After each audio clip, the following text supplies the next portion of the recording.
Hola, hoy vamos a ver evaluación de contaminantes químicos en el ambiente laboral, parte uno.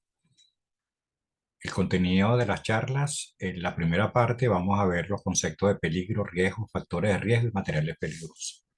Vamos a ver unas propiedades importantes de las sustancias químicas, la exposición laboral a las mismas, factores de riesgo químico y efectos de la salud por la exposición de sustancias químicas. En la segunda parte vamos a ver los métodos de captación y análisis de sustancias químicas, los criterios de valoración, las concentraciones máximas permitidas y los índices biológicos de exposición.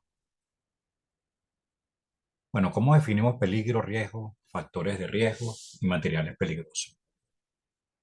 Factor de riesgo y riesgo. Un factor de riesgo es cualquier rasgo, característica o exposición de un individuo que aumente su probabilidad de sufrir una enfermedad o lesión. A mayor exposición y tiempo de exposición aumenta el riesgo, definiéndose el riesgo como la probabilidad de que aparezca un efecto nocivo debido a la exposición a una sustancia química. Podemos también definir o discriminar lo que es peligro y factor de riesgo. El peligro se define como cualquier fuente, situación o acto con un potencial de producir un daño en términos de una lesión o enfermedad, daño a la propiedad, daño al medio ambiente o una combinación de estos. Mientras que el factor de riesgo se trata de todo aquello que afecta la probabilidad de que se presente una enfermedad. El factor de riesgo está más asociado con la aparición de enfermedades y el peligro con la aparición de accidentes o la ocurrencia de accidentes, siendo el riesgo la probabilidad de obtener un resultado desfavorable como consecuencia de la exposición o un evento que pueda ser casual, fortuito o inseguro. Vamos a verlo de una manera práctica. Imaginemos que estamos trabajando con ácido clorhídrico. El ácido clorhídrico emite vapores de el ácido clorhídrico concentrado, emite vapores de cloruro de hidrógeno.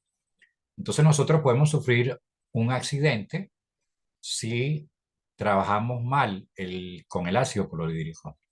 Por ejemplo, si utilizamos la pipeta directamente, succionamos directamente sin una propipeta, por ejemplo, o si no usamos lentes de seguridad, nos cae una gota de ácido, se nos puede quemar la córnea, o si succionamos, perdón, una cierta cantidad de ácido, podemos tener quemaduras en la boca.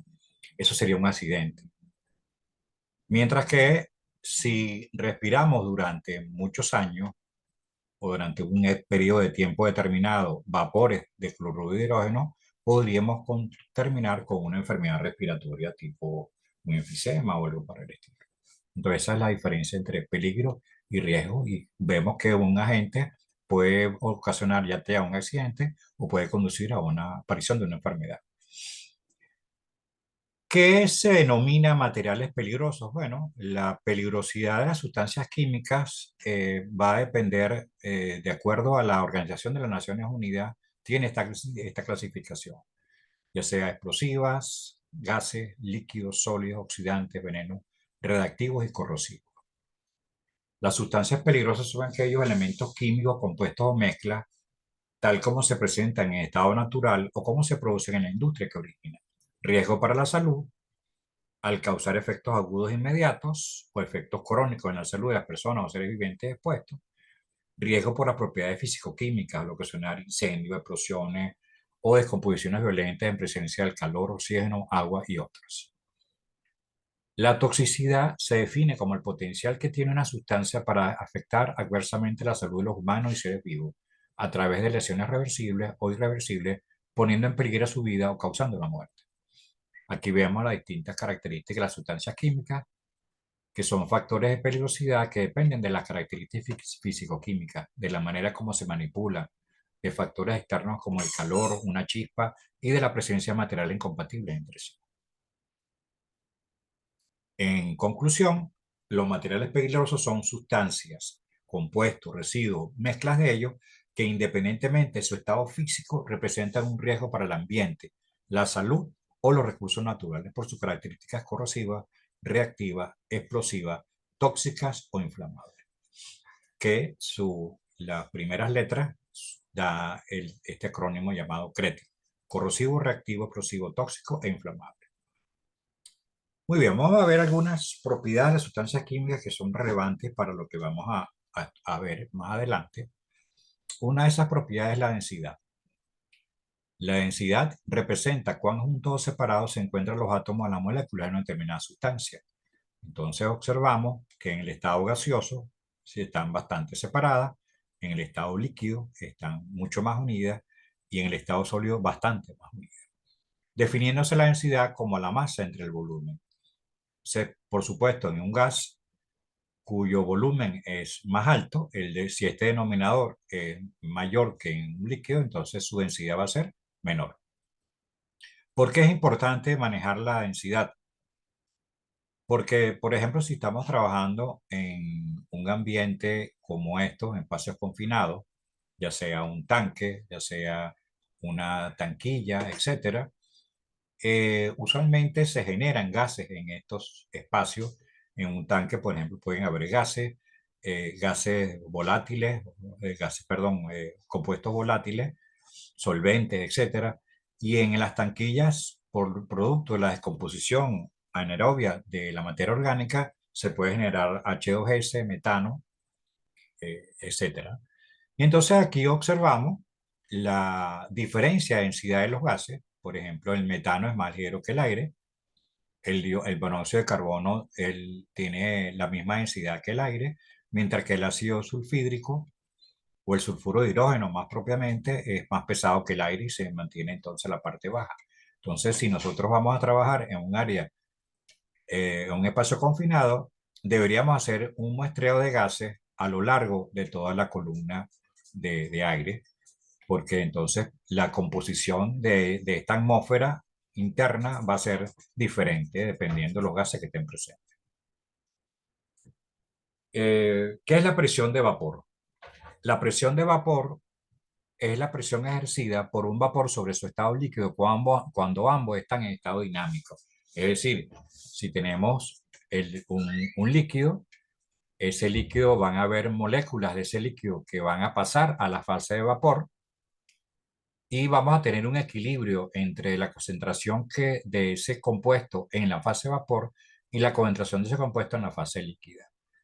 Esto va a depender de la temperatura porque la energía cinética para hacer este cambio se requiere una mayor energía cinética y por supuesto esa energía es suministrada por la temperatura que le suministremos al sistema. Y líquidos diferentes a la misma temperatura tienen diferentes presiones de vapor. Entonces aquí observamos, por ejemplo, una tabla donde tenemos distintos solventes y tenemos diferentes presiones de vapor. Entonces hay solventes como el éter, que tiene una alta presión de vapor, por ejemplo, comparada con el agua. Solventes volátiles como diclorometano, disulfuro de carbono, etcétera. O tenemos compuestos muy poco volátiles como es el etilenglicol o el glicerol. Fíjense que es interesante porque usualmente la volatilidad está asociada al tamaño molecular. Moléculas pequeñas usualmente son volátiles. Sin embargo, el agua tiene un peso molecular de 18,01 y el éter tiene un peso molecular de 74,12. Y a pesar de ello, la presión de vapor del agua es relativamente bastante baja comparada con la del éter.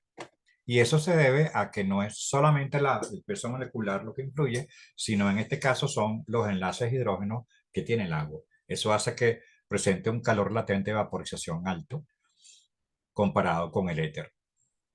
Y por supuesto, la temperatura de ebullición del éter es 34,6 grados apenas versus 100 grados centígrados. Bueno, aquí solamente por curiosidad, para que vean algunos vapores presentes en los olores corporales, tenemos compuestos, usualmente los malos olores asociados a la litosis, a olor de sobaco, olor a pies, olor de flatulencia, son moléculas pequeñas, normalmente tienen compuestos de azufre.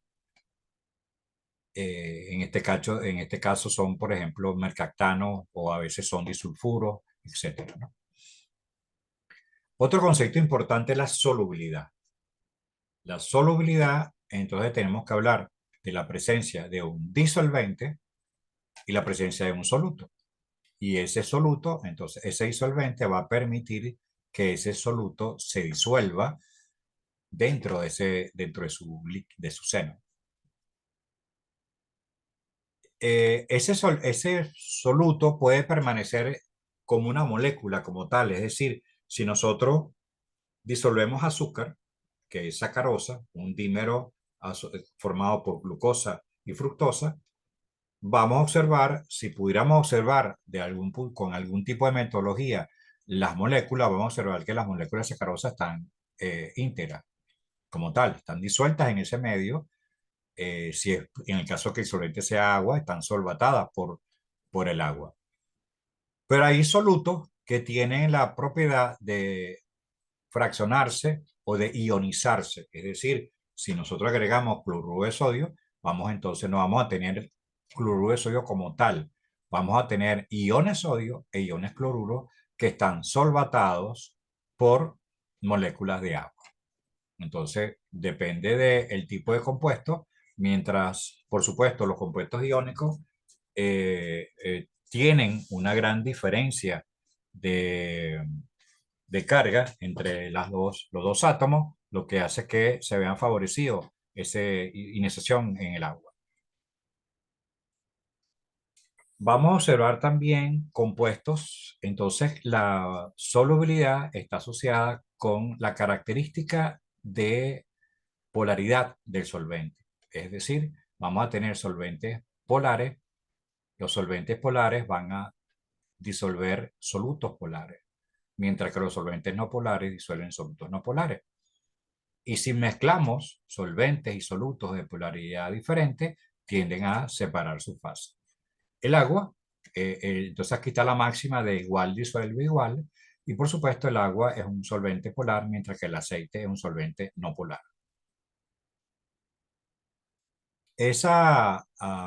La polaridad, en el caso de que sea más afín hacia los aceites, se llama hidrofobicidad. La aparición de grupos polares en una molécula hace que disminuya la hidrofobicidad, mientras que el incremento de tamaño, sobre todo de carbono e hidrógeno, hace que incremente la hidrofobicidad. Si nosotros vemos estas dos moléculas presentes aquí, de acuerdo a lo que hemos hablado anteriormente, observamos que esta molécula tiene un solo grupo polar, que es un OH, mientras que esta molécula tiene varios grupos polares. Entonces, podríamos inferir, de acuerdo con su estructura, que esta molécula es más soluble en agua que esta que está aquí. Y efectivamente, tenemos esta molécula es la vitamina C, que es hidrosoluble, mientras que esta molécula es la vitamina D3, que es liposoluble. ¿Qué hace? Otro aspecto importante que tenemos que manejar es el coeficiente de partición octanol-agua.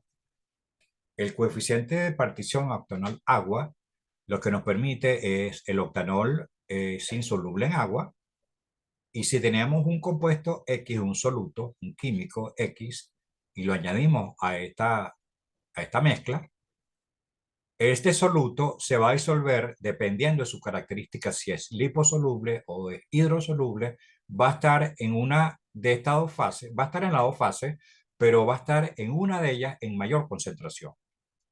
Y esta relación de concentraciones entre la fase de octanol, la concentración del químico X sobre la concentración del químico X en agua, es lo que se conoce como el coeficiente de reparto.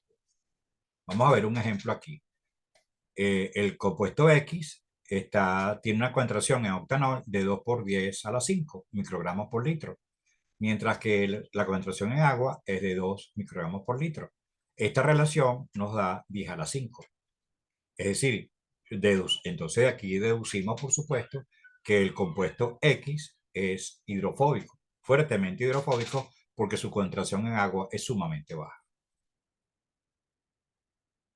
Otro aspecto que tenemos que entender es un poco la parte de los lípidos, porque son componentes fundamentales de membranas biológicas, y ya vamos a ver por qué los tenemos que estudiar.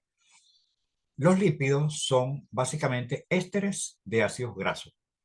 Ésteres, aquí tenemos los ácidos grasos. Recuerden que los ácidos grasos son ácidos orgánicos que tienen una cadena larga, carbono e hidrógeno, y un grupo funcional carboxilo. cuando se forma la esterificación, se esterifica con este trialcohol, que es el glicerol o glicerina, formaría lo que serían ésteres de ácidos grasos. Entonces, la parte de carbono e hidrógeno tiene un mayor peso que la parte del éster. Esto hace que estos productos sean insolubles en agua.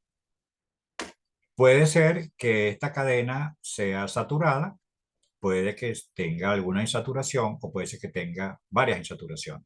Y por eso van a escuchar ácidos grasos poliinsaturados o insaturados o saturados, eso lo escuchan normalmente. ¿Por qué es importante? Porque fíjense ustedes aquí, si nosotros en una de estos enlaces lo sustituimos por un compuesto hidrofílico, por una parte, o sea, transformamos esta parte hidrofóbica en una parte hidrofílica, entonces nosotros vamos a tener, aquí vemos el dibujo, entonces en este caso se le añade, aquí tiene las dos cadenas, como vimos anteriormente, tiene dos cadenas, pero sustituimos uno de estos ácidos grasos, le colocamos un fosfato y una amina, una acetilcolina. Entonces, esta fracción hace que esta parte sea soluble en agua, mientras que esta otra parte es insoluble en agua, y eso hace que sea una molécula anfipática o que tenga doble polaridad. Tiene una parte polar y una parte no polar, como vemos aquí. ¿Y por qué es importante? En el caso que tenga fosfato, se le llama fosfolípidos. ¿Por qué es importante entender esto? Y esto es la molécula que vemos aquí, la misma molécula que es la fosfatidilcolina.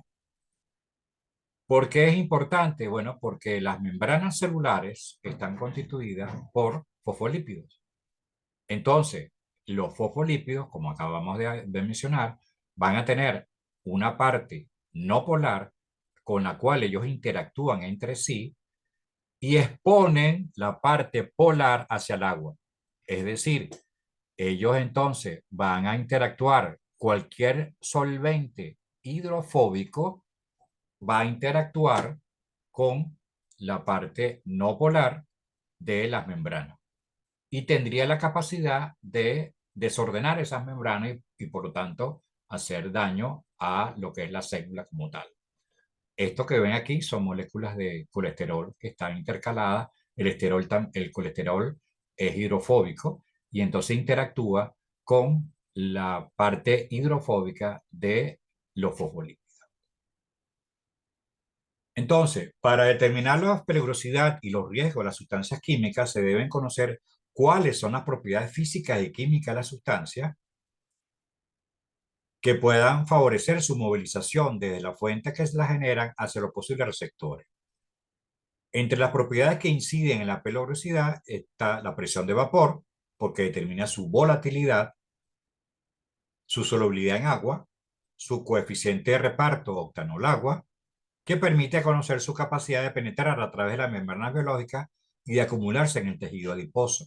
Es decir, en la presencia de un compuesto, lo que se llama xenobiótico, porque es extraño el organismo que penetra al organismo, dependiendo de su grado de solubilidad en agua, él podría, si es muy insoluble en agua, él podría acumularse en el tejido adiposo. Entonces, es importante conocer la solubilidad en agua, la presión de vapor y el coeficiente de reparto octanol-agua. Cuando es mayor de 1, hay peligro de absorción a través de membranas celulares y acumulación del tejido adiposo. Bueno, estas son las implicaciones, esto está más orientado hacia la parte ambiental, ¿no? Contaminación de acuíferos, de sistemas acuáticos, depende de la solubilidad del agua, ¿no? Bueno, entonces, ¿qué pasa cuando nos exponemos a sustancias químicas? Primero, ¿cómo nos exponemos, no? Bueno, hay distintas vías, ingestión, inhalatoria, contacto cutáneo. Las vías de ingreso son variadas, intravenosa, intraperitoneal, intramuscular, subcutánea. Tenemos vía oral. Vía oral, ustedes dirán, bueno, pero ¿quién se va a tomar un producto químico. No necesariamente es porque te lo tomes, puede ser que te lo tomes de manera accidental, pero puede ser que tú ingieras alimentos en el ambiente de trabajo. Entonces imagínate que estés consumiendo alimentos y estés trabajando con un solvente como tolueno. El tolueno es un solvente hidrofóbico y si hay presencia de tolueno en el medio ambiente, además es volátil, puede ser que en la grasa presente en tus alimentos se disuelva ese tolueno. Entonces está ingiriendo tolueno de una manera oral. La vía más común desde el punto de vista laboral es la vía respiratoria. La vía ocular, si no usa los equipos de protección adecuados. La vía menos común es la vía parenteral, a través de una herida o a través de una inyección. Y en algunos tipos de químicos ocurre la vía dérmica. Ya vamos a ver cuáles son, cómo sabemos si ese químico entra por vía dérmica. Vamos a ver entonces los factores de riesgo químico. Los factores de riesgo químico, como vimos en el webinar pasado, estamos hablando de polvo o material particulado que se forman cuando se lijan o trituran materiales sólidos. Cuanto más fino sea el polvo, más permanece en el aire y es más probable que usted lo ingiera, que usted lo inhale, perdón. Tenemos el caso de neblinas, que son pequísimas gotas generadas usualmente por pulverización, nebulización o rociado de sustancias en estado líquido. Tenemos el caso de los vapores, que son sustancias que emanan de líquidos o sólidos. Tenemos los gases, definiendo gas, todo aquello que esté en forma de gas a presión y temperatura ambiente. O también tenemos humos presentes en soldaduras, etc. Aquí vemos algunas imágenes que nos muestran cómo los trabajadores pueden estar expuestos a esto. Una industria, por ejemplo, la industria de las pinturas base aceite o pinturas al óleo, como también se les conocen. Entonces, una mezcla de resinas y utilizan solventes como disolventes de esas resinas. Entonces, aquí estarían expuestos a vapores de tipo orgánico, usualmente, o sea, son vapores hidrofóbicos. Entonces, tenemos vapores orgánicos, tenemos vapores inorgánicos, como vapores ácidos, en el caso de la industria de metalmecánica, las láminas, tubos, etcétera, las piezas metálicas usualmente se oxidan y se someten a un proceso que se llama decapado, es decir, se colocan en baños de ácido, usualmente ácido clorhídrico, para eliminar el óxido. Entonces, ven, estos trabajadores están expuestos a vapores ácidos como tal. Tenemos los humos y gases de soldadura. ¿Por qué humos y gases? Porque los gases se generan porque los electrodos, además de los metales presentes, tienen algún material aglomerante, que usualmente son celulosa o algún tipo de polímero de esto natural. Y entonces la combustión de ese tipo de materiales va a generar dióxido de carbono, monóxido de carbono, etcétera, gases de combustión como tal. Y humo, que son, recordando que humos metálicos son la presencia de partículas metálicas en el ambiente, partículas muy finas. Tenemos también neblinas, en este caso el trabajador está limpiando unos motores y está utilizando una mezcla de gasoil y agua con detergente y la está pulverizando, una mezcla pulverizada de este sistema. Entonces está expuesto a lo que sería una neblina. Y por supuesto el polvo, el material particulado, que está presente en muchísimas industrias. ¿Cuáles son los efectos a la salud de las sustancias químicas? Bueno, las propiedades comunes de los solventes orgánicos son liposolubles, como ya hemos visto, son solubles en lípidos, y ya sabemos que las membranas celulares están constituidas por lípidos, actúan sobre la piel. Recuerden que sobre la piel también tenemos una capa de un material liposoluble que nos evita la pérdida de agua y protege la piel, y actúan sobre el sistema nervioso. ¿Por qué actúan sobre el sistema nervioso? Bueno, el sistema nervioso, básicamente, si nosotros hacemos una comparación grosera de una célula nerviosa. La célula nerviosa o las neuronas, como se le conoce, tienen lo que se llama el axón. Tienen un cuerpo, las dendritas y el axón. Y a través de estas dendritas es que hace la sinapsis. La capa que cubre el axón se llama mielina o una vaina de mielina. Y esa mielina es un compuesto liposoluble también. Está constituido por compuestos solubles en grasa. Entonces, cualquier interacción, la penetración de vapores orgánicos liposolubles tiene la capacidad de interactuar sobre los efectos neurológicos por destrucción de una continuada efecto de destrucción de la mielina. Y en el caso de partículas, el material particulado, bueno, tiene efectos bien claros sobre los aspectos respiratorios, lo que es el asma, lo que es enfermedad obstructiva pulmonar crónica. Y en esta lámina vemos eh, una serie de enfermedades, las que están en continuo, hay un alto grado de certeza, la que está en discontinuo, hay una baja certeza que ocurre. Entonces, ¿cuáles son los efectos sobre la salud tanto del hombre como de la mujer?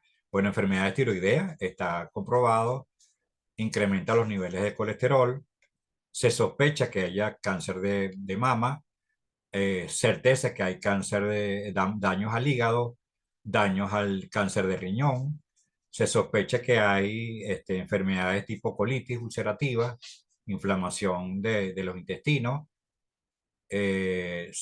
cáncer testicular y tiene daños sobre el desarrollo del feto. Es decir, que hay se sospecha que hay una cantidad de daño sobre el feto. Entonces, es importante, si trabajamos con químicos en el ambiente de trabajo, tomar todas las consideraciones para minimizar estos posibles daños. En la otra charla vamos a estudiar cómo se hace la evaluación de estos componentes químicos en el medio de trabajo. Muchísimas gracias por su atención.